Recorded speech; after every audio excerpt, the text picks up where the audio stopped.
పదామపహర్తారం దాతారం సర్వసంపదాం లోకాభిరామం శ్రీరామం భూయో భూయో నమామ్యహం. మానవ జీవితానికి లక్ష్యమేమిటి అని ప్రశ్న. మానవ జీవితమే అని ఎందుకనాలి? ఏ జీవితానికైనా లక్ష్యమేమిటి అని. లక్ష్యాన్ని నిర్ణయించుకునే అవసరమే చాలా మందికి తోచదు. కొంతమంది లక్ష్యాలు నిర్ణయించుకుంటారు, కానీ అవన్నీ తాత్కాలికంగా ఉంచుకునే లక్ష్యాలే తప్పితే శాశ్వతమైనటువంటి లక్ష్యం కోసం ప్రవర్తించేవారు చాలా అరుదుగా ఉంటారు. శాశ్వత లక్ష్యం అంటే నా అభిప్రాయం లాంగ్ టర్మ్ టార్గెట్ అని. టార్గెట్స్ రెండు విధాలుగా ఉంటాయి. షార్ట్ టర్మ్ టార్గెట్ ఒకటి, లాంగ్ టర్మ్ టార్గెట్ ఒకటి. రేపు ఈ పని చెయ్యాలి, 10 రోజులలో ఇది సాధించాలి, 1 సంవత్సర కాలంలో ఫలానా విషయాన్ని మనం అనుభవించాలి, లేదా 10 ఏళ్లలో ఇది సంపాదించాలి అని అనుకునేవన్నీ కూడా ఇంచుమించుగా తాత్కాలికమైనటువంటి లక్ష్యములే అవుతాయి. శాశ్వతమైనటువంటి లక్ష్యం అంటే చివరిగా ఈ మానవ శరీరం పడిపోయే లోపల మనము పొందవలసినది అని కానీ, లేదా ఈ శరీరము పడిపోయిన తరువాత మనము సంపాదించవలసినది అని కానీ సుమారుగా అనుకోవచ్చు. ఇందులో మళ్ళా 2 విధాలు. వైదికులైనటువంటి వారు అంటే ఆస్తికులైనటువంటి వారు, అంటే వేదమందు తమ విశ్వాసమును సంపూర్ణంగా ఉంచే వారి లక్ష్యము ఒకలా ఉంటుంది.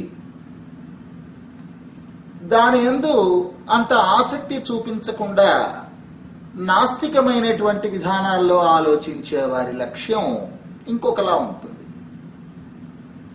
మనం వైదికులం కనుక వేదాన్ని సంపూర్ణంగా విశ్వసించినటువంటి వారము కనుక,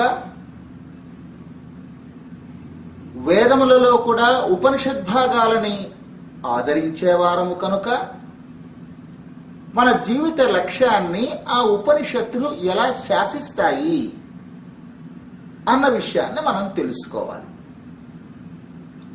ఎప్పుడైతే వేదము అని వచ్చేసేమో, ఉపనిషత్తులు అని చెప్పడం ప్రారంభించేమో, మన మాట అయితేనేమి, మన క్రియ అయితేనేమి, మన ఆలోచన అయితేనేమి విలక్షణంగా ఉంటాయి. భగవంతుడికి అత్యంతము ప్రీతికరమైనవిగా ఉంటాయి. యుద్ధతంత్రములు సంపూర్ణముగా ఎరిగిన రామచంద్రమూర్తి వాలిని విడిచిపెట్టి సుగ్రీవుణ్ణి తనకి సహాయం చేయమని అడిగి సంధి చేసుకున్నాడు, స్నేహం చేసుకున్నాడంటే అందులోనే ఉన్నది అర్థం అంతా. నిజానికి యుద్ధతంత్రము ఎరిగినటువంటి వాడు ఒక బలమైన వ్యక్తితో సంధియో స్నేహమో చేసుకోవడానికి చూస్తాడు, తన కార్యాన్ని నిర్వహించుకోవడానికి. కానీ బలహీనంగా రాజ్యం కోల్పోయి ఉన్నటువంటి వాడి దగ్గరికి వెళ్ళడు కదా. ఎందుకని అలా వెళ్ళాడు ఆయన? ఈయన సుగ్రీవుడు మంచి గ్రీవము కలిగినటువంటి వాడు, మంచి కంఠము కలిగినటువంటి వాడు. ఏది మంచి కంఠం అవుతుంది? ఏ కంఠమైతే వేదమును చక్కగా అధ్యయనం చేస్తూ ఉంటుందో, వైదికమైనటువంటి మార్గమును అనుసరిస్తూ ఉంటుందో, వేదము చేత నిర్దేశించబడినటువంటి మార్గమును లక్ష్యముగా ఎంచుకుంటుందో దానిని మంచి గ్రీవము అని అంటారు.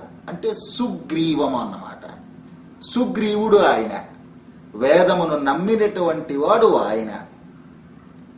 వాళ్ళు ఏం చేశాడు? నువ్వు నా రాజ్యంలో ఉండవద్దు అని పంపించేశాడు. అంటే ఒక కోణంలోంచి చూస్తే వాళ్ళకి ఒక విధమైనటువంటి నాస్తిక భావములు ఉన్నాయా అని అనుకోవాలన్నమాట. నాస్తికుడంటే వేదమును అంగీకరించనటువంటి వారు అని అర్థము. మరి వేదవేద్యే పరే పుంసి జాతే దశరథాత్మజే వేద ప్రాచేతసాదాసీత్ సాక్షాత్ రామాయణాత్మన అని చెప్పినటువంటి ప్రమాణాన్ని అనుసరించి చూస్తే వేద పురుషుడు వేదాన్ని ఆదరించేటువంటి వారితో స్నేహం చేసుకోక వేదాన్ని దూరం చేసుకున్న వారితో స్నేహం చేస్తాడా? అందుకనే వాలి దగ్గరికి వెళ్ళలేదు. ఆయన సుగ్రీవుడితో స్నేహం చేసుకున్నాడు తన కార్యాన్ని పూర్తి చేసుకోవడానికి.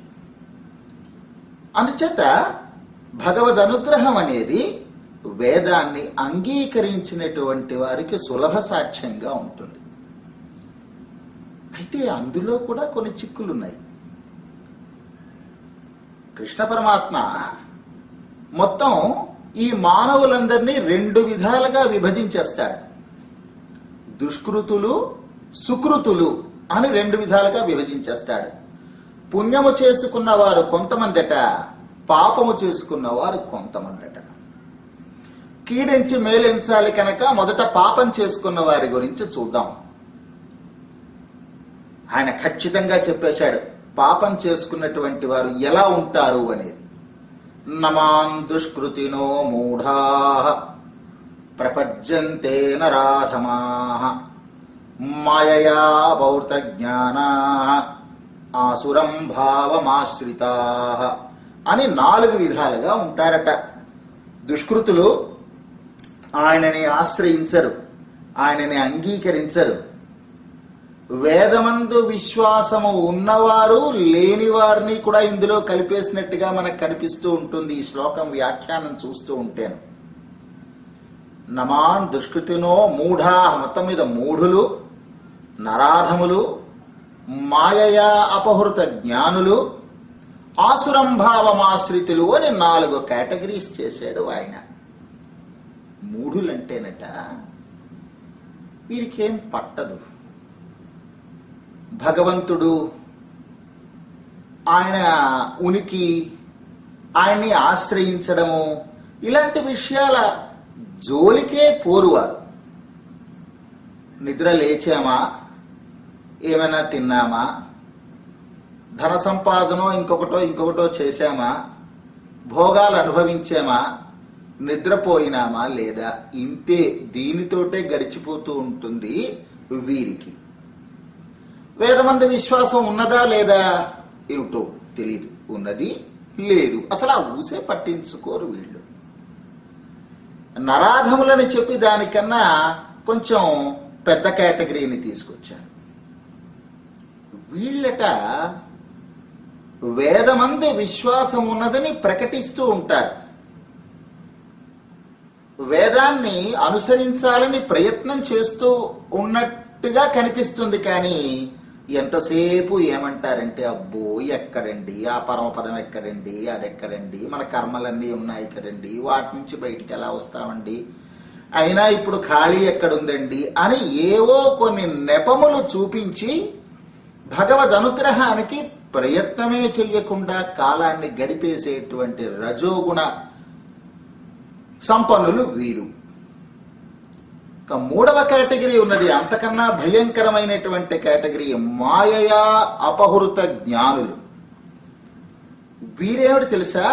కుతర్కాలతోటి, అంటే కూడనటువంటి యుక్తులు, అవసరం లేనటువంటి యుక్తులన్నీ వేసుకుంటూ తమకి అప్పటికే కలిగినటువంటి వేద విజ్ఞానాన్ని, వైదిక జ్ఞానాన్ని, ఉపనిషద్ భావాలని ఎంతసేపు వాటిని విమర్శించడానికి ప్రయత్నం చేస్తూ ఉంటారు ఈ మాయయా అపహృత జ్ఞానులు. ఆఖరి కేటగిరీ ఉన్నది, అందులోకి మనం ఎప్పటికీ వెళ్ళకూడదని కోరుకోవాలి, ఆసురం భావమాశ్రితులు. వీళ్ళు ఎలాంటి వారట? భగవద్వైభవం తెలుస్తూ ఉన్న కొద్దీ ఆ భగవంతుని మీద ద్వేషం పెరుగుతూ ఉంటుంది వీరికి. ఉన్నారా అలాంటి వారు ఎవరైనా? అదిగో మరి కంసుడు ఉన్నాడు కదూ, అదిగో హిరణ్యకశిపుడు ఉన్నాడు కదూ, అదిగో రావణాసురుడు ఉన్నారు కదూ. వీళ్ళందరూ ఏం చేశారు? రావణాసురుడికి తెలుసును వచ్చినటువంటి వాడు నారాయణమూర్తి అయి ఉంటాడు యుద్ధానికి అని చెప్పి ఆయనకి అర్థమైపోయింది, పెద్దలందరూ చెప్పారు. అయినప్పటికీ కూడా అయితే జయించేస్తాను ఎలాగైనా అన్నాడు. పాపం ఆసురం భావం ఆశ్రితులలో మొట్టమొదటి వాడుగా లెక్క చేయదగిన వాడు ఈయన. హిరణ్యకశిపుడు అంతే. అంతటా వ్యాపించి ఉంటాడని చెప్పి ఆ చిన్నపిల్లవాడు చెబుతూ ఉంటే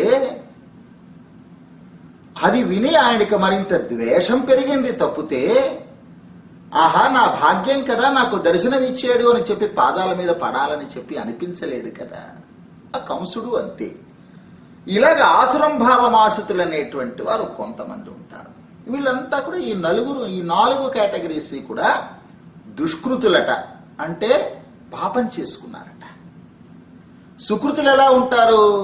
చతుర్విధా భజంతే మాం జనా సుకృతినోర్జున ఆర్తో జిజ్ఞాసురర్థార్థి జ్ఞానీ చ భరతర్షభ అని మళ్ళా ఆయన్ని ఆశ్రయించేటువంటి వారు 4 రకాలన్నారు. ఒకరు ఆర్తులట, రెండవ వారు అర్థార్థులట, మూడవ వారు జిజ్ఞాసులట, 4వ వారు జ్ఞానులట. ఆర్తులంటే పోయిన ఐశ్వర్యాన్ని కానీ ఆరోగ్యాన్ని కానీ తిరిగి రావాలని కోరుకునేటువంటి వారందరూ కూడా ఆర్తులు. ఉన్న ఐశ్వర్యాన్ని పెంచుకోవాలి, మరింతగా తమకుండేటువంటి వివిధములైనటువంటి అవసరములన్నింటినీ కూడా ఇంకా ఇంకా పెంచుకోవాలి, ఇంకా కొత్తవి రావాలి అని అనుకునేటువంటి వారందరూ కూడా అర్థార్థులు. ఇంకా ఈ ప్రకృతి మండలం దాటి ఉన్నటువంటి అప్రాకృతమైన ఆత్మ అనే పదార్థం యొక్క వైభవాన్ని తెలుసుకోవాలి, అది ఎలా ఉంటుందో అనుకునేవారు జిజ్ఞాసులు. వాసుదేవ సర్వమితి సమహాత్మా సుదుర్లభ అని చెప్పినటువంటి లక్షణం కలిగినటువంటి జ్ఞానులు మరికొందరు. మొత్తం మీద మానవ జాతి అని తీసుకుంటే దాన్ని దుష్కృతులు సుకృతులు అని చెప్పి 2 విభాగాలు చేసి మళ్ళా ఆ 2 విభాగాల్లో ఒక్కొక్క విభాగాన్ని 4 విభాగాలు చేసి పెట్టాడు కృష్ణ పరమాత్మ. ఎందుకు అవుతుందంటారు ఇలాగా? మనకెవరికీ కూడా పాపం చేయాలనేటువంటి కోరిక ప్రత్యేకించి ఎందుకు కలుగుతుంది? పుణ్యం చేయాలనే కోరిక ఉన్నప్పటికీ కూడా అందులో మనం ఎందుకు ప్రవేశించలేకుండా ఉంటాము? అసలు మానవ జన్మలోనే ఇలా ఉంటుందా, లేకపోతే పశు జన్మ, పక్షి జన్మ, లేకపోతే ఓ దేవతగా పుట్టినప్పుడో, లేకపోతే ఒక వృక్షము మొదలైన స్థావరములుగా పుట్టినప్పుడు అప్పుడు కూడా ఇలాగే ఉంటుందా? అసలు మనం మానవ జన్మని మనం సంపాదించడం అనేది మన చేతుల్లో ఉన్నదా, లేక తనంత తనుగా వస్తుందా, లేక భగవంతుడు ఏమైనా ఏర్పాటు చేస్తున్నాడా? ఈ విషయంలో మన కంట్రిబ్యూషన్ ఏమిటి? ఏ మానవ జన్మ తప్పితే మిగిలిన జన్మలకి ఎందుకు వెళ్ళకూడదు? అబ్బో, ఇది చాలా పెద్ద ప్రశ్న. అసలు కర్మ సిద్ధాంతాన్ని మొట్టమొదటి నుంచి మనం అలాగ పరిశీలనగా మనం చెప్పుకుంటూ వస్తే తప్ప ఈ విషయానికి సమాధానం అంత సులభంగా ఉండదు. అయితే ఒకటి మాత్రం నిజం, ఒకటి మాత్రం మనం స్పష్టంగా తెలుసుకోవచ్చు. మనకి కృష్ణ పరమాత్మ దుష్కృతులు సుకృతులు అని 2 విధాలుగా కదా విభజించాడు. అంటే పుణ్యం చేసుకున్నవారు, పాపం చేసుకున్నవారు. పుణ్యం అంటే ఏమిటి, పాపం అంటే ఏమిటి? 2 కర్మలే. అసలు కర్మ అంటే ఏమిటి? కర్మ అంటే ఏమీ లేదు, ప్రతిదీ కర్మే. నేను మాట్లాడుతున్నానా, ఒక కర్మే. చూస్తున్నానా, ఒక కర్మే. ఎవరినైనా వెంట పెడతానా, ఒక కర్మే. ఎవరినైనా హత్య చేస్తానా, ఒక కర్మే. ఎవరికైనా సేవలు చేస్తానా, ఒక కర్మే. ఎవరి ఎందైనా ద్వేషం పెంచుకుంటానా, అది ఒక కర్మే. మానసికమైన కర్మ. మానసికమైన కర్మలుంటాయి, వాగ్రూపమైన కర్మలుంటాయి, అలాగే శారీరకమైనటువంటి కాయికమైనటువంటి కర్మలు ఉంటాయి. మనం చేసిన ప్రతిదీ. అసలు ఒక విషయం గుర్తించాలి, మనం కర్మ చెయ్యకుండా ఒక్క క్షణము కూడా మనము నిలవలేము, అసాధ్యము. ఏదో ఒక కర్మ జరుగుతూనే ఉంటుంది. అయితే ఈ కర్మలలో ఏది పుణ్యకర్మ, ఏది పాపకర్మ ఎలా నిర్ణయిస్తాం అంటే ఏమీ లేదట. శాస్త్రము చెప్పిన ప్రకారము చేస్తే అది పుణ్యమట, శాస్త్రము నిషేధించినటువంటి వాటిని చేస్తే అది పాపమట. శాస్త్రం అంటే ఏమిటి? శాసతీతి శాస్త్రం అంటే శాసించేది. ఇదం కురు ఇదం మాకార్షి, ఈ పని చెయ్యి, ఈ పని చెయ్యవద్దు అని మనని వేదాన్ని అనుసరించి వేదానికి ఉపబృంహణంగా ఉండేటువంటి స్మృతులు, ధర్మశాస్త్రములు చెప్పినవన్నీ కూడా ఇలాగే ఉంటాయి. ఇదం కురు ఇదం మాకార్షి, ఇది చెయ్యి ఇది చెయ్యవద్దు అని ఉంటాయి. అంచేత చెయ్యమన్నవన్నీ కూడా చేస్తేను, చెయ్యవద్దన్నవి మానేస్తేను అదొక పుణ్యకర్మ అనుకోవచ్చు. చెయ్యవద్దన్నవి చేస్తేను, చెయ్యవలసినవి చెయ్యకపోతేనో దానిని పాపకర్మ అని అంటారు. అంచేత ఈ పుణ్యము పాపము అనేది చేయడానికి ఎవరికి అవకాశం ఉన్నది? ఎవరికి శాస్త్రములు ఉంటాయో వారికి అవకాశం ఉంటుంది. అంచేత శాస్త్రముల ప్రకారము నడువ తగినటువంటి శరీరము ఎవరికి ఉంటుందో వారిది కర్మ శరీరము అని అనుకుంటాం మనం. పశువులున్నాయి, పక్షులున్నాయి, వృక్షములున్నాయి, దేవజాతి ఉన్నది. దేవజాతికి ఏమైనా మనకి శాస్త్రం ఉన్నదేమో అన్న అనుమానం మనకి వస్తే రావచ్చు. ఎందుకంటే మనం ఎప్పుడు ప్రత్యక్షంగా వారిని చూడలేదు, అక్కడ జరిగే విషయాల్ని పురాణాల్లో తప్పితే మనం తెలుసుకోలేదు కనుక అక్కడేమైనా అనుమానం వస్తుందేమో. కానీ పశువులకి కానీ, వృక్షములకు కానీ, పక్షులకు కానీ, అంటే తిర్యగ్జాతులకు కానీ, స్థావరముల జాతికి కానీ వీటికి శాస్త్రము లేదు అన్నది ఖచ్చితమే. ఇదం కురు ఇదం మాకార్షి అనేటువంటి నియమం వాటికి లేదు. ఎప్పుడైతే ఆ నియమం లేదో వాటికి పుణ్యము ఉండదు, పాపము ఉండదు. మనం ఎక్సెప్షనల్ కేసెస్ తీసేద్దాం. ఎక్కడో ఏదో ఒక ఎలుక దీపపు బత్తిని ముందుకు తోసింది కనుక దానికి అది పుణ్యం కింద వచ్చి తర్వాత జన్మలో ఏదో పెద్ద రాణివాసంలో పుట్టింది. ఇలాంటి ఈ ఎక్సెప్షనల్ కేసెస్ మనం విడిచిపెట్టేస్తే సర్వసాధారణమైనటువంటి పరిస్థితులలో పశువులకు కానీ, పక్షులకు కానీ, స్థావరములు అంటే వృక్షములు మొదలైనటువంటి వాటికి కానీ పాపపుణ్యములు ఉండవు. ఎందుకంటే శాస్త్రం లేదు కనుక. అందుచేత వాటికి ఒక కొత్త కర్మ చేయవలసినటువంటి అవకాశము లేదు. ఆలోచన ఉందో లేదో అది పూర్వజన్మ సుకృతాన్ని బట్టి ఉంటుంది. అందులోకి మనం ఆ జోలికి మనం వెళ్ళబోవటం లేదు. అందుచేత ఆ శరీరాలని భోగ శరీరాలు అని అంటారు. మరి దేవతా శరీరాలు తీసుకుంటే, దివ్యమైన శరీరాలు తీసుకుంటే అవి కూడా రెండు రకాలు. మనం ఇక్కడి నుంచి ఆయా పాపపుణ్యములు అనుభవించడానికి మనం ఆయా లోకాలకి వెళ్ళి కొన్ని శరీరాలు తీసుకొని పుణ్యం పూర్తి అవగానే తిరిగి మళ్ళా వెనక్కి రావడం అనేటువంటిది అందరికీ తెలిసినదే. అలా వెళ్ళినప్పుడు మనం ధరించేటువంటి శరీరములు వేరంటే నా ఉద్దేశం కాదు, అక్కడ శాస్త్రం ఉండదు. అలా కాకుండా కొంతమందికి భగవంతుడు సృష్టి మొదట్లోనే అంటే బ్రహ్మ, ఇంద్రుడు మొదలైనటువంటి వారి అధికార పురుషులు, దేవతలలో అధికార పురుషులు అన్నమాట.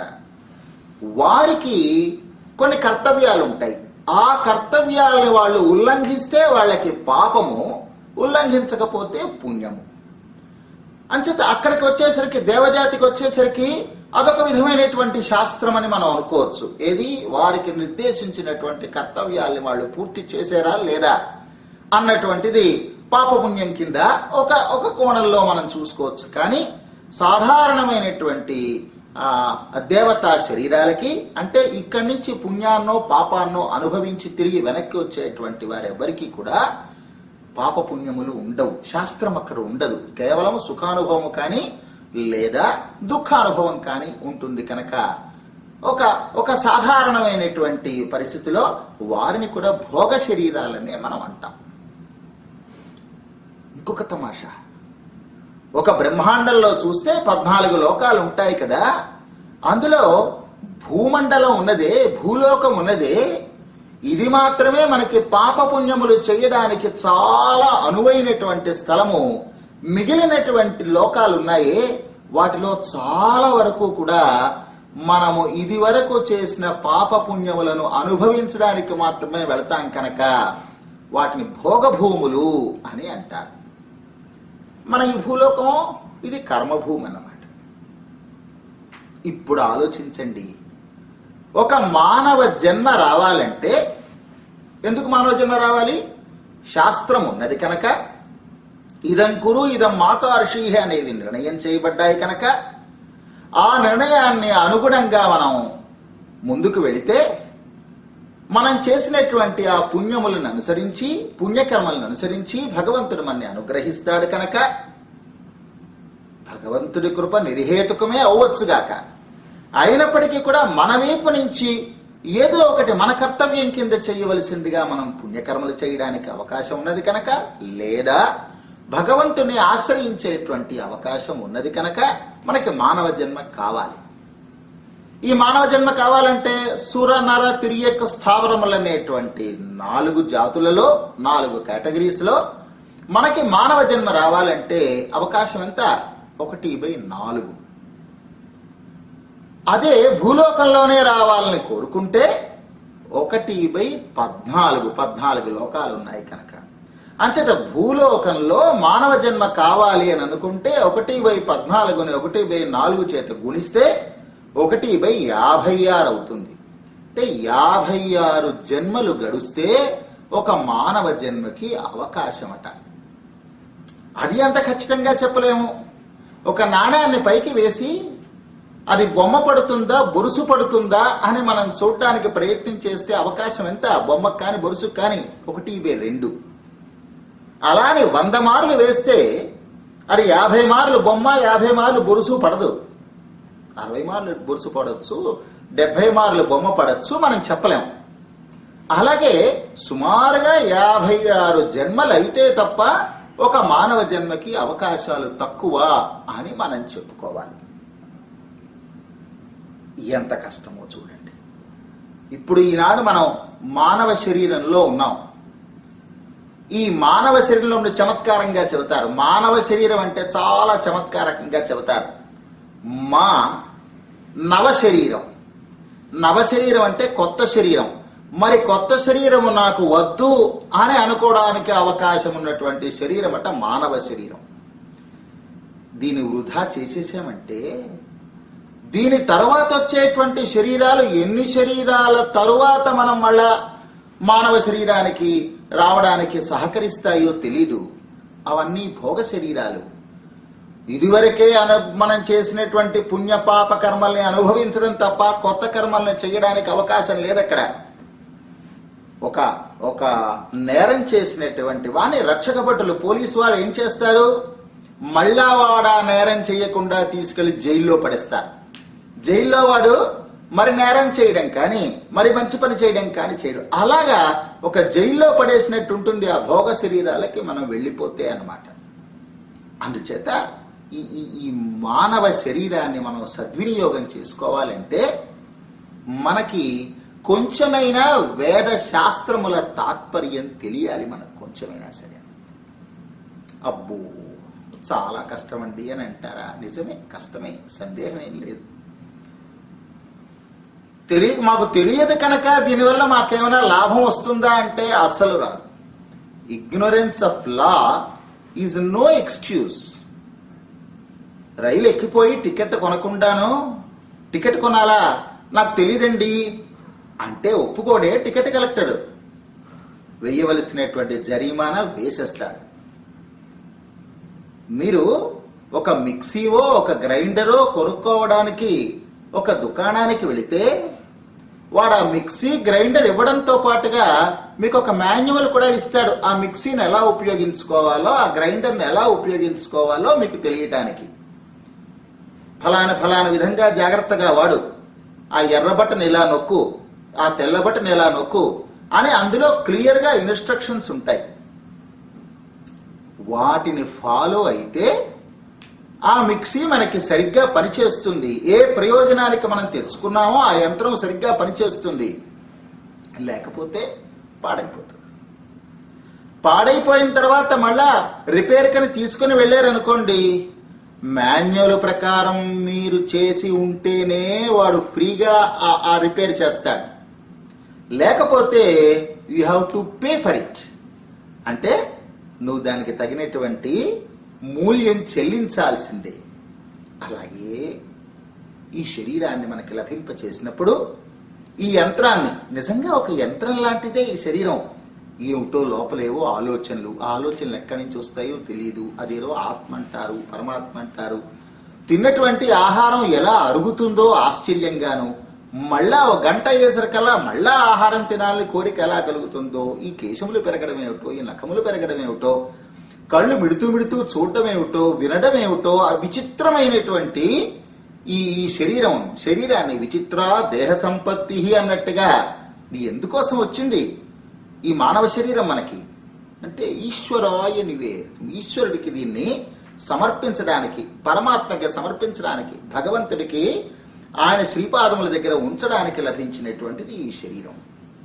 ఈ శరీరాన్ని ఇస్తూనే ఆయన ఏం చేశాడు, దీన్ని దుర్వినియోగం చేస్తామేమో అని ఆయనకు కూడా అనుమానమే కాబోలు శాస్త్రములు అనేటువంటి మాన్యువల్ మనకి మిక్సీ కొన్నప్పుడు ఎలాగైతే మాన్యువల్ వస్తుందో అలాంటి ఒక మాన్యువల్ ఇచ్చాడు.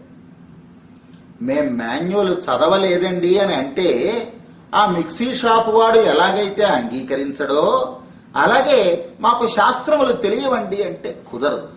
కొంచెమైనా తెలుసుకోవాలి, దాని ప్రకారం పాటించడానికి, ముందుకు వెళ్ళడానికి ప్రయత్నం చేయాలి. మనం కర్మలు చేస్తూ ఉంటాం. ఈ కర్మలే కదా పుణ్యకర్మలా పాపకర్మలా నిర్ణయించబడతాయి.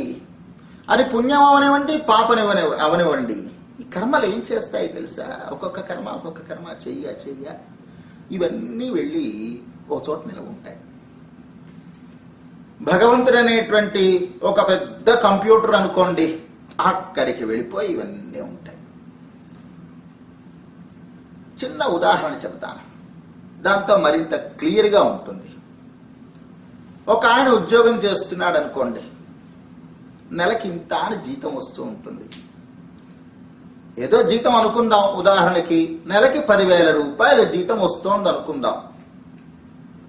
ఈనాడు చేతికి డబ్బులు ఇవ్వడం మానేశారు, బ్యాంకులో పడేస్తున్నారు ఉద్యోగం ఇచ్చే కంపెనీలన్నీ కూడా. అంచేత నెల ఈవిడ ఉద్యోగం చేస్తున్నంత కాలము 10,000 రూపాయల చొప్పున బ్యాంక్ అకౌంట్ లో జమ అయిపోతూనే ఉంటుంది. అలా జమ అయిపోతున్నటువంటిది మరి వీడికి రోజువారీ భోజనానికి ఖర్చు ఉండవద్దు. అందుకని వీడు బ్యాంకుకి వెళ్ళి ఏం చేస్తాడు, ఆ 10,000 రూపాయల్లోంచి ఒక 1,000 రూపాయలు 1,500 రూపాయలు ఇంటికి తెచ్చుకుంటాడు, దాన్ని ఖర్చు పెట్టుకుంటాడు. అది ఖర్చు అయిపోగానే మళ్ళా బ్యాంక్ వెళ్తాడు, మళ్ళా మరో 500 1,000 తెచ్చుకుంటాడు, మళ్ళా ఖర్చు పెట్టుకుంటాడు. అంచేత ఇలాగా వెనక నుంచి కర్మలన్నీ వచ్చి కాదు, జీతం అంతా వచ్చి ఈ రెండిటికి కలుపుతున్నాం అన్నమాట. జీతం అంతా వచ్చి బ్యాంక్ అకౌంట్ లో నిలవ ఉంటూ ఉంటుంది, దాన్ని అప్పుడప్పుడు తీసుకొస్తూ ఉంటాడు. ఇంకా ఉద్యోగం చేస్తూనే ఉన్నాడు, ఇంకా రాబోయే బెనిఫిట్స్ చాలా ఉన్నాయి. పిఎఫ్ అంటారు, పెన్షన్ అంటారు, లీవ్ ఎన్కాష్మెంట్ అంటారు, రిటైర్మెంట్ బెనిఫిట్స్ ఉన్నాయి. అవన్నీ ఇంకా ఆగామి రాబోతున్నాయి అన్నమాట. రాబోతున్నవి సంచితం అంటే అదిగో బ్యాంకులో నిలవ ఉన్నటువంటిది, ప్రారంధం అంటే ఇంటికి తెచ్చుకున్నటువంటి 1,000 రూపాయలు. మళ్ళా చెప్తాను, కర్మలనేవి చేసినవి చేసినట్టుగా ఒక చోటికి వెళ్ళిపోతూ ఉంటాయి, బ్యాంక్ అకౌంట్ లో డబ్బులు పడిపోయినట్టుగా. దాన్ని సంచితము అని అంటారు. ఇహ ముందు రాబోయేటువంటివన్నీ కూడా ఆగామి అని అంటారు. ఈ బ్యాంక్ అకౌంట్ లోంచి 1,000 రూపాయలు ఎంతో మనం తెచ్చుకున్నట్టుగా ఆ నిలవ ఉన్నటువంటి కర్మల్లోంచి కొంత కర్మను తీసుకొచ్చి అనుభవిస్తూ ఉంటాం, దాన్ని ప్రారబ్ధము అని అంటారు అనమాట. చేత సంచితము, ఆగామి, ప్రారబ్ధము అని 3 విధాలు అన్నమాట ఈ కర్మలన్నీ. అయితే ఏ కర్మను మనం తెచ్చుకుంటాము అనుభవించడానికి మనకేమైనా స్వాతంత్ర్యం ఉన్నదా? లేదు. మనం కర్మలు ప్రతిక్షణము చేసేస్తూ ఉంటాం కదా. ఈ చేసేసినటువంటి కర్మలన్నిటి భగవంతుడు జాగ్రత్తగా ప్యాకెట్స్ కింద కట్టడం ప్రారంభిస్తాడు. అన్నీ ఒక్కమారు అనుభవించేలేం కదూ, ఏ కర్మ జారిపోవడానికి వీల్లేదు. అందుకని అన్ని కూడా ఒక్కొక్కటి ప్యాకెట్ కింద కడతాడు. వచ్చిన ప్రతి కర్మని తీసుకోవటం, ఇదిగో ఇందులోవే. ఏ ప్యాకెట్లో ఎలాంటి ఉంటాయి కర్మలు? అన్ని పుణ్యకర్మలు కానీ అన్ని పాపకర్మలు కానీ ఒక ప్యాకెట్లో ఉండవు. గుర్తుపెట్టుకోవాలి. ఎందుకని? సాధ్యం కాదు కనుక. ఒక్కొక్క కర్మని విడివిడిగా మనం అనుభవిస్తూ పోతూ ఉంటే అయ్యో ఎన్ని కల్పములైనప్పటికీ కూడా మన కర్మలు తీరవు. అందుకని 2 3 కర్మలని ఏకకాలంలో అనుభవింప చేయడానికి చూస్తాడు. అంచేత ఒక్కొక్క మారు పుణ్యకర్మ పాపకర్మ పరస్పర విరుద్ధము కాకపోతే వాటి అనుభవాన్ని మనం కొనసాగించేస్తూ ఉంటాం అన్నమాట. అంతేకాదు, మనకి బంధుత్వాలు కలిపాడు భగవంతుడు. ఇగో ఈయన మీ నాన్న, ఈవిడ మీ అమ్మ, ఇగో వీడి మీ తమ్ముడు, ఇదిగో వీడి మీ స్నేహితుడు, వీడు మీ చుట్టాల అబ్బాయి అని ఒక బంధుత్వాన్ని కలిపాడు. చూసారా? ఈ బంధుత్వం కలిపినప్పుడు ఆ కర్మల్ని ఎలా అడ్జస్ట్ చేసుకొస్తాడంటే ఆ ప్యాకెట్లలోనూ వాళ్ళ కర్మలన్నీ ఏకకాలంలో వాళ్ళు అనుభవించేటట్టుగా ప్రయత్నం చేస్తాడు. అంటే ఓ పిల్లవాడికి జ్వరం వచ్చింది అనుకోండి, వాడికి శారీరకమైనటువంటి కర్మానుభవం అయితే అయ్యో మా పిల్లవాడికి జ్వరం వచ్చింది అని చెప్పేసి ఆ తల్లికి తండ్రికి బంధువులు మొదలైన వారందరికీ కూడాను మానసికమైనటువంటి కర్మానుభవం అన్నమాట. ఇలా అడ్జస్ట్ చేసి ఒక్కొక్క ప్యాకెట్ తీసుకొస్తాడు. ఇందాక అనుకున్నాం పరస్పర విరుద్ధమైనటువంటి కర్మలు ఒక ప్యాకెట్లో ఉండవని. అంటే పరస్పర విరుద్ధం అంటే ఏమీ లేదు. ఓ మంచి కర్మ చేసామనుకోండి, పుణ్యకర్మ, దానికి మనం అత్యంత ధనవంతులుగా మనం పుట్టవలసి ఉన్నదనుకోండి. ఓ మంచి పాపకర్మ చేసామనుకోండి, మంచి పాపకర్మ ఉండదు, చెడ్డ పాపకర్మే ఉంటుంది. ఊరికే ఒక అలంకారికంగా ఉపయోగిస్తున్నాం అంతేనా. ఓ పాపకర్మ చేసామనుకోండి, దానికి పరమ దరిద్రుడిగా పుట్టాలనుకోండి, అత్యంత ధనవంతుడుగాను అత్యంత ధనహీనుడుగాను పుట్టడం అనేది ఏకకాలంలో సాధ్యం కాదు కనుక ఈ 2 కర్మలు 2 ప్యాకెట్లలో పడిపోతాయి. ఇంకో పాపకర్మ చేసామనుకోండి, దానికి క్యాన్సర్ రావాలనుకోండి, ఈ క్యాన్సర్ రావడం అనేది ధనవంతుడికైనా ధనహీనుడికైనా సమానమే కనుక అది ఏ ప్యాకెట్లో అయినా పెట్టవచ్చు. ఇలా అడ్జస్ట్ చేసుకుంటూ వెళ్ళిపోతాడు ఆయన. ఆంజనేయ స్వామి అంటాడు సీతమ్మ తల్లిని దర్శనం చేసుకున్న తర్వాత రావణాసుడి దగ్గరికి వెళ్ళి, నువ్వు అనుకుంటున్నావు కాబోలు నేను పుణ్యం చేసుకున్నాను తపస్సు చేసి, అంచేత ఆ పుణ్యం చాలా నిలవ ఉన్నది. ఇప్పుడేదో చిన్న పాపం చేశాను, సీతాదేవిని ఎత్తుకుని వచ్చి, ఆ పుణ్యం కాస్త ఈ పాపాన్ని క్యాన్సిల్ చేసేస్తుంది, మరేం పర్వాలేదు అని నువ్వు అనుకుంటున్నావేమో అంటాడు ఆంజనేయ స్వామి. అలా జరగస్సుమా ఓ రావణ, నువ్వు చేసినటువంటి పుణ్యకర్మకి ఫలితంగా నువ్వు ఇదిగో రాజుగా భోగాలు అనుభవించేశావు, అయిపోయింది. ఇంకా నువ్వు అధర్మం చేసావు చూసావా, తప్పు చేసావు చూసావా, సీతాదేవిని ఎత్తుకుని రావడం అనేది అదిగో దాని పాపాన్ని అనుభవించడానికి సిద్ధంగా ఉండు అని ఆయన హెచ్చరిస్తాడు. అలాగే మనకు కూడా పుణ్యకర్మ పాపకర్మ ఏకకాలంలో అనుభవించడం అనేది ఉంటుందేమో తప్ప ఇంత పుణ్యం చేశాడు ఇంత పాపం చేశాడు కనుక ఈ రెండిటి బ్యాలెన్స్ మాత్రం ఇస్తాము అనేటువంటిది ఉండదు. ఒకదాన్నొకటి కాంపన్సేట్ చేసుకోవు. ఏది ప్రత్యేక పరిస్థితులు వేరు, ప్రాయశ్చిత్త కర్మలు చేసుకోవడం వగేరాలు వేరు, అందులోకి మనం వెళ్ళడం లేదు. ఒక జనరల్ రూల్ మనం చెప్పుకొని వెళుతున్నాం అన్నమాట. అంతటి ఇలా వచ్చేటువంటి సంచిత కర్మ, ఆగామి కర్మ, ప్రారబ్ధ కర్మ, ఈ 3 కూడా ఈ ప్యాకెట్స్ ఏమవుతాయి? ఓ ప్యాకెట్ బయలుదేరి వస్తుంది, అది ప్రారంభం అనుకున్నాం కదా, ఆ ప్యాకెట్ కాస్త మనం అనుభవించేస్తాం, మళ్ళా మరో ప్యాకెట్ బయలుదేరుతుంది, అదైపోగానే మరో ప్యాకెట్. ఎంచేత ఈ ప్యాకెట్ లో ఉండేటువంటి కర్మను అనుభవిస్తూ మళ్ళా మనం శరీరాల్ని ధరిస్తూనే ఉన్నాం కనుక, ధరించినప్పుడల్లా మళ్ళా కర్మలు చేస్తూనే ఉన్నాం కనుక మన సంచితం అనేది అలా పెరిగిపోతూ ఉంటుంది అన్నమాట. అలా పెరుగుతూ ఉంటే ఒకటి ప్యాకెట్లు ఒక్కొక్క మారు భగవంతుడేమోనో మనం అనుభవిస్తున్న ప్యాకెట్లోని ఓ కర్మను పట్టుకొచ్చి పడేయచ్చు. మనం అనుభవిస్తున్నటువంటి ఈ ప్యాకెట్ అంటే ఈ ప్రారంభంలో ఎన్ని జన్మలు ఉంటాయి? Nobody is sure of it. 10 జన్మలు ఉండొచ్చు, ఒకే జన్మ ఉండొచ్చు, 1000 జన్మలు ఉండొచ్చు. అంతా కలిపి ఒక ప్యాకెట్ అన్నమాట, ఒక ప్రారంభం అన్నమాట. ఇలా నడుస్తూ ఉంటుంది. ఏ శరీరానికైనా ఇదే రూలు. అయితే మానవ శరీరం గురించి మనం మాట్లాడుకుంటున్నాం కనుక మనం ఇక్కడ మనం అనుభవించేవి కూడా, మానవ శరీరంలో అనుభవించేవి కూడా ఇలాగ సంచితము, ఆగామి, ప్రారబ్ధము అని 3 రకాలుగా ఉంటాయి. ఇవి 3 తొలగిపోవాలి, నశించిపోవాలి. అప్పుడు మనకి పరమపదం అనేది లభిస్తుంది. పరమపదం అంటే మోక్షం అని అంటారు. ఉపనిషత్తులలో అయితేనేమి, ఇతర శాస్త్రములలో అయితేనేమి పరమపదాన్ని గురించి విస్తారంగా వర్ణించారు. అద్భుతమైన ఆనందంట. ఆ ఆనందాన్ని ఉపనిషత్తులు లెక్క కట్టుకొని వస్తుంది.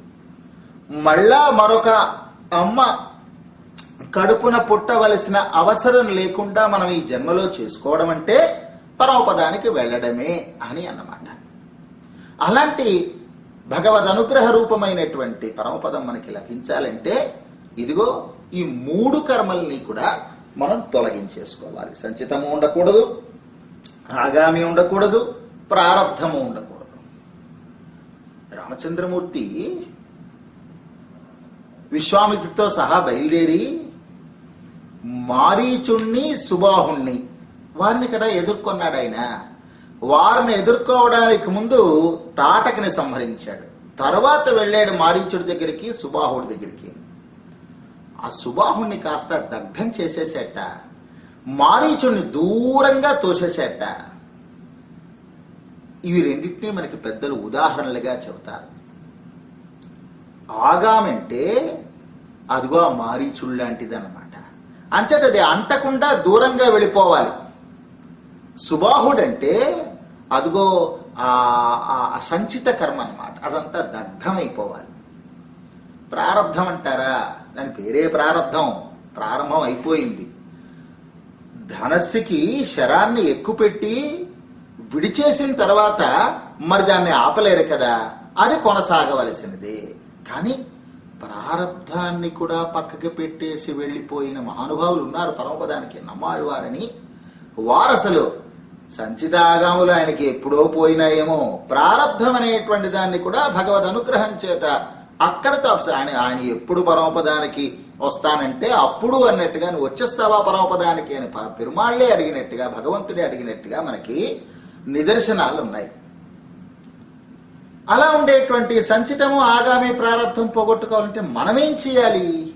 మనకెలాగా? చిన్న ఎగ్జాంపుల్ చెబుతాను చూడండి. ఓ ఫ్యాక్టరీ ఉందనుకోండి, సాధారణంగా ఇదే ఉదాహరణ చెబుతూ ఉంటాం.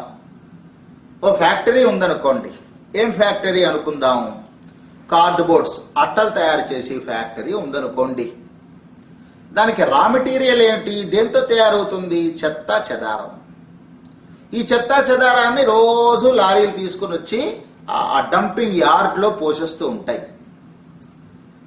ఆ ఫ్యాక్టరీలో పెద్ద బాయిలర్ ఉంటుంది. ఆ బాయిలర్లోకి ఈ మొత్తం అంతా కూడా చేరుకుంటుంది.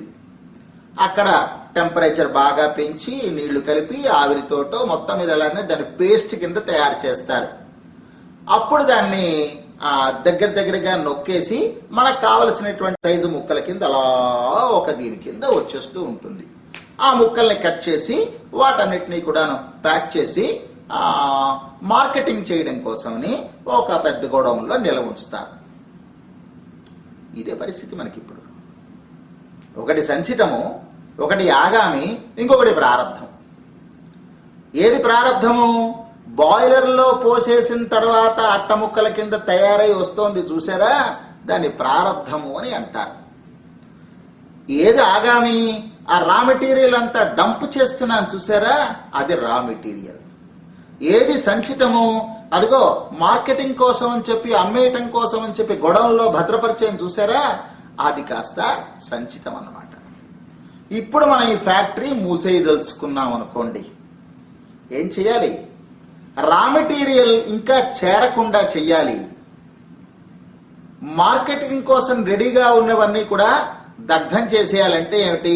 కాల్ చేసినా సరే, లేదా ఎవరికైనా అమ్మేసినా సరే. కానీ బాయిలర్లో పోసేసినటువంటిది అట్టముక్క అలా రాక తప్పదు కదా, దానికి ఏం చేయలేం. అది కాస్త మనం అట్టలు పూర్తిగా వచ్చే వరకు ఆగవలసింది. అది ప్రారబ్ధం అన్నమాట. అంటే అప్పుడు ఫ్యాక్టరీ మూతపడుతుంది, అంతవరకు మూతపడదు. అప్పుడు మనకి పరమపదం లభిస్తుంది అన్నమాట. సంచితము, ఆగామి తప్పించుకున్న తర్వాత ఇదిగో ఈ ప్రారంధాన్ని పూర్తి చేసుకోవడం అవుతుంది. మళ్ళా ప్రారంధంలో 2 రకాలు, ఆరబ్ధ ప్రారంధం ఒకటి, అనారబ్ధ ప్రారంధం ఒకటి. అంత వివరాల్లోకి మనం వెళ్ళవద్దు. ఇప్పుడు చూడండి, ఉదాహరణకి మనం ఇందాక చెప్పుకున్నట్టు మనకు వచ్చినటువంటి జీతంలోంచి 1000 రూపాయలు తీసుకొస్తాం ఇంటికి అనుకున్నాం, చూసారా? అది కదా ప్రారంధం అనుకున్నాం. ఆ 1000 రూపాయలు బజార్కి పట్టుకో వెళతామా? ఆ 1000 రూపాయలు పెట్టిలో పెట్టి ఓ 500 రూపాయలు పట్టుకో వెళతాం. అదిగో ఆ 500 బజారుకి పట్టుకో వెళ్ళినటువంటిది ఆరబ్ధ ప్రారంధము. ఇంకా 500 పెట్టిలో ఉంటుందిగా, అది అనారబ్ధ ప్రారంధం అన్నమాట. అంటే ఒక ప్యాకెట్ మనం అనుభవించడానికి బయలుదేరి వస్తే అందులో ఎన్ని జన్మలు ఉంటాయో తెలియదని చెప్పాను కదా. అందులో ఒక 50 జన్మలు ఉన్నాయనుకుందాం, ఓ 26 జన్మలు అయిపోయినాయి అనుకుందాం, ఇంకా ఒక జన్మ నడుస్తోంది, ఇంకా 23 ఎన్నో ముందర ఉన్నాయి. ఇదన్నమాట ఆరబ్ధ ప్రారంధము అనారబ్ధ ప్రారంధానికి గీతలు గీసుకోవడానికి తగినటువంటి కాన్సెప్ట్. ఇలా ఉన్నటువంటి ఈ కర్మ నిబంధనలలో మనం భగవంతుడు మనకి ఉపనిషత్తులలో అయితేనేమి, ఉపనిషత్ సారమైనటువంటి భగవద్గీతలో అయితేనేమి ఎన్నో మార్గాలు చూపించాడు ఈ ఫ్యాక్టరీని మూసేయడానికి. మా నవ జన్మ అంటే మళ్ళా కొత్త జన్మ రాకుండా చేసుకోవడానికి ఎన్నో సూచించాడు స్వామి. అందులో కర్మయోగం అని ఒకటి ఉన్నది, జ్ఞానయోగం అని ఒకటి ఉన్నది, భక్తి యోగం అని ఒకటి ఉన్నది, శరణాగతి ప్రపత్తి చేయడం అనేది ఒకటి ఉన్నది. ఇవన్నీ వరుసగా కూడా ఒకదానికన్నా ఇంకొకటి విలక్షణమైనటువంటివి. ఎవరెవరి రుచిని బట్టి, ఎవరెవరికి ఉండేటువంటి సత్వరజస్ తమో గుణాలను బట్టి వారికి కావలసినటువంటి వాటిని ఎంచుకుంటూ ఉంటారు. అందులో కర్మయోగం చేశామనుకోండి, కర్మయోగం చాలా సేఫ్, సుఖంగా హాయిగా చేసుకోవడానికి తగినటువంటిది. జ్ఞానయోగం అనుకోండి, కొంచెం ప్రమాదకరమైనది, వేగమే ఫలితాన్ని ఇస్తుంది, అయినప్పటికీ కూడా కాస్త ప్రమాదకరమైనది. భక్తి యోగం చేసామనుకోండి, మధురంగా ఉంటుంది, ఆచరణలో కొంచెం మనం నేర్చుకోవాల్సింది అధికంగా ఉంటుంది. ప్రేమ అనే తత్వాన్ని నేర్చుకుంటే కానీ లాభం లేదు భక్తి యోగానికి. భగవంతుడి మీద మనకి ప్రేమ ఉన్నదా లేదా అనడానికి ఒక చిన్న గుర్తు చెబుతాను చూడండి. మనం అందరం తిరుపతి వెళ్ళి ఉంటాం దైవ దర్శనానికి, పరమాత్మ దర్శనానికి, వెంకటేశ్వర స్వామి వారిని దర్శించుకుంది కోసమని.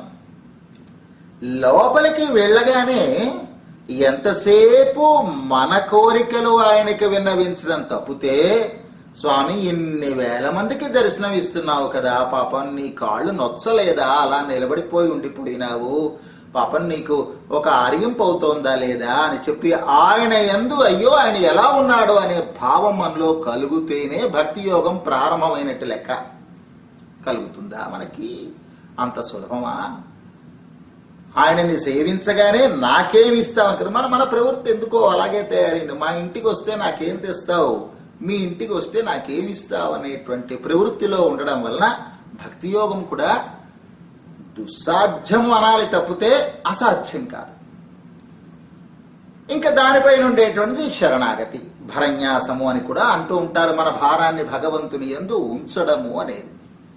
వీటిల్లో చెప్పానుగా, ఒకదానికన్నా ఒకటి విలక్షణమైనటువంటి వీటిని మనం పాటించగలిచినాడు. సంచితాన్ని ఆగామిని మనం తొలగించుకొని ప్రారంధం పూర్తి కాగానే ఆ ప్రారంధంలో అనారబ్ధ ప్రారంధము ఆరబ్ధ ప్రారంధం అని 2 అనుకున్నాం కదూ. ఇవి పోగానే పరమపదానికి మనం వెళ్ళిపోతాం, స్వామిని సేవించుకుందికి మనం వెళ్ళిపోతాం. అటువంటి ఒక అద్భుతమైన అవకాశం భగవద్ అనుగ్రహం వల్ల మనకి సంపూర్ణంగా కలగాలి. నిజానికి భగవద్ అనుగ్రహం అనేది అది చెయ్యటం కోసమని, అది లభించడం కోసమని మనం ఒక పని చెయ్యవలసినటువంటి అవసరం లేదంటారు కొంతమంది. అది నిర్హేతుకమైనటువంటి కృపా కటాక్షం, అది అక్కడి నుంచి వచ్చేది. ఆయన స్వభావమే రక్షణ అనేది, ఆయన స్వభావమే అది. రక్షణ అంటే ఇష్ట ప్రాప్తి అనిష్ట నివృత్తి అని అర్థము. మనకి ఇష్టమైనది ఇవ్వడము, కష్టమైనది తొలగించడము, ఇది రక్షణ అని అంటేను. ఇది ఆయన స్వభావం. అంటే ఆయన ఎప్పుడూ అది చేస్తూనే ఉంటాడు. అయితే మనం ఎందుకండి ఇవన్నీ చేయాలంటారా? మన కర్తవ్యాలు ఇవి. ఇప్పుడు చూడండి, ఒక తండ్రి ఉన్నాడు, పిల్లవాడిని పెంచి పెద్ద చేశాడు. వాడే అమెరికావో వెళ్ళాడు ఉద్యోగం కోసమని, అక్కడ 4 రాళ్లు సంపాదిస్తున్నాడు. ఈ తండ్రి నా కొడుకు ఉద్యోగం చేసినటువంటి ఆ 4 డబ్బులు నాకు ఇస్తే కానీ వాడు నాకు కొడుకు కాడు అని అనడు కదా. తండ్రి తాలూకు స్వభావం ఏమిటంటే పిల్లవాడిని ప్రేమించడం, అంతే ఆయన స్వభావం. తండ్రి ఆశించడం లేదు కనుక పిల్లవాడు నేను 4 డబ్బులు పంపించను అని అనుకుంటే వాడి కర్తవ్యాన్ని వాడు మర్చిపోయినట్టే. ఇది వీడి కర్తవ్యము, అది ఆయన యొక్క స్వభావం. అంచేత పిల్లవాడి వైపు నుంచి తండ్రికి కుమారుడిగా తన కర్తవ్యాన్ని నెరవేర్చుకునికి పంపించాలి. తండ్రి అయినటువంటి వాడు వీడు పంపించినా పంపించకపోయినా తండ్రిగానే ఉంటాడు. అలాగే భగవంతుడు తన కృపాకటాక్ష వీక్షణాన్ని మన మీద ప్రసరింప చేయడం అనేది ఆయన స్వభావం. మన కర్తవ్యం అంటూ కొంత ఉంది కదా. అయ్యో ఆయన మన కోసమని 5 స్థానములలో ఎక్కడో పరవాసుదేవుడుగా, వ్యూహవాసుదేవుడుగా, అంతర్యామి వాసుదేవుడుగా, విభవ వాసుదేవుడుగా ఆయన ఉంటూనే అర్చామూర్తిగా వచ్చి మన కోసం ఒక చోట నిలబడి, ఒక చోట పడుకొని, ఒక చోట కూర్చొని ఇన్ని విధములుగా శ్రమ పడుతున్నాడే స్వామి అని కృతజ్ఞతతోటి మనం ఆయన యందు ఏదో ఒకటి చెయ్యడం తప్ప మన వైపు నుంచి ఇది ఉంటే కానీ నేను వీడిని అనుగ్రహించను అనేటువంటి నియమం ఆయన దగ్గర లేదు. సూర్యుడున్నాడు, కాంతిని ఇవ్వడం అనేది, ఎండ వేడిమిని ఇవ్వడం అనేది ఆయన స్వభావం. మీరు దాన్ని తీసుకుంటారో లేదో మీ ఇష్టం. అది మీకు శీతల నుంచి, చలి నుంచి తప్పించుకోవాలని కోరిక ఉంటే అది ఇచ్చేవాడు, కాంతినిచ్చేటువంటి వాడు సూర్యుడు అనే జ్ఞానం మీకుండి మీరు వెళ్ళి ఎండలో నిలబడ్డం తప్పితే మీరు నిలబడ్డారా లేదా చూసి ఆయన కాంతిని ఇవ్వడు. ఆయన స్వభావం అది ఇవ్వడం అనేది. అలాగే మనం కూడా మన కర్తవ్యాన్ని ఎరిగి శాస్త్రముల యందు విశ్వాసాన్ని నుంచి శాస్త్ర పద్ధతిలో మనం నడుస్తూ మన కర్తవ్యం కింద, ఎందుకని శృతి స్మృతి మమైవాజ్ఞ అన్నాడు ఆయన. ఆయన ఆజ్ఞలే కనుక ఆ ఆజ్ఞని మనం పరిపాలిస్తూ మన కర్తవ్య నిర్వహణ చేస్తూ ఉంటే మానవ జీవిత లక్ష్యం అనేది నెరవేరుతుంది. భగవంతుడి అనుగ్రహం సంపూర్ణంగా లభిస్తుంది. పరమపదం అనేటువంటి స్థలం ఒకటి ఉన్నది. ఉపనిషత్తులలోనూ ఆ విషయం చెప్పారు, దివ్య ప్రబంధంలోనూ ఆ విషయం చెప్పారు, స్మృతులలో చెప్పారు, ఇతిహాసములలో చెప్పారు, పురాణముల్లో చెప్పారు, ఆగముల్లో చెప్పారు. విరజా నదికి అవతల ఒక స్థలం ఉన్నదని, అక్కడికి వెళ్ళి నిరతిశయమైనటువంటి అనుభవాన్ని మనం పొందవచ్చని చెప్పారు. కానీ భగవద్ అనుగ్రహము సంపూర్ణంగా ఉన్ననాడు మనం ఇక్కడే ఆ పరమపద అనుభవాన్ని కూడా అర్చామూర్తుల దగ్గర మనం లభింప చేసుకోవచ్చని కూడా అనుగ్రహించారు పెద్దలు. అటువంటి ఒకానొక సౌభాగ్యం మనందరికీ కలగాలని భగవంతుణ్ణి, ఆయన దివ్యమంగళ విగ్రహాన్ని తలుచుకుంటూ మనం ప్రార్థిద్దాం. స్వస్తి.